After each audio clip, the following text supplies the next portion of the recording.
जब हिंदुस्तान में हमला होता है पाकिस्तान होता है उसके पीछे। 1965 का इतिहास देखिए, 1971 में 2 टुकड़े हुए थे।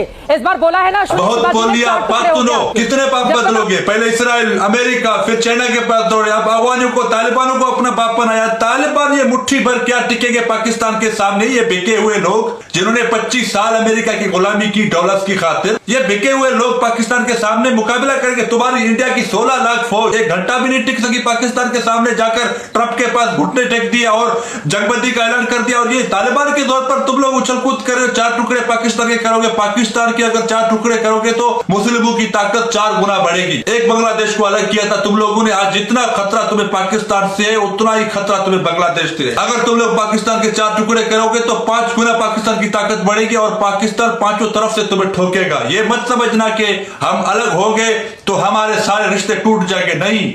हम जितना अलग होंगे तो हमें एक दूसरे का एहसास होगा, जिस तरह बांग्लादेश को एहसास हुआ है कि हमने गलती की अलग होकर। हम सारे मोहम्मद के गुलाम हैं, नबी को मानने वाले। हम तुम गाय के पेशाब पीने वालों के साथ और उनके कहने पर अपने कलमा पढ़ने वालों को मारेंगे, उनके खिलाफ जाएंगे। ये चल तालिबान गद्दार खाकर पीकर पाकिस्तान के साथ गद्दारी कर रहे हैं। आज अगर पाकिस्तान को ठोकर आए तो तुम्हें बहुत तकलीफ हो रही है। वैसे तुम कह रहे हो कि पाकिस्तान आतंकवादियों को पनाह देता है, पालता है, तो ये तालिबान तुम्हारे अब्बू हैं। सबसे बड़े आतंकवादी, सबसे बड़े दहशतगर्द तो ये तालिबान है, क्योंकि इंटरनेशनल लेवल पर अमेरिका तक लोगों ने इनको टेररिस्ट करार दिया है।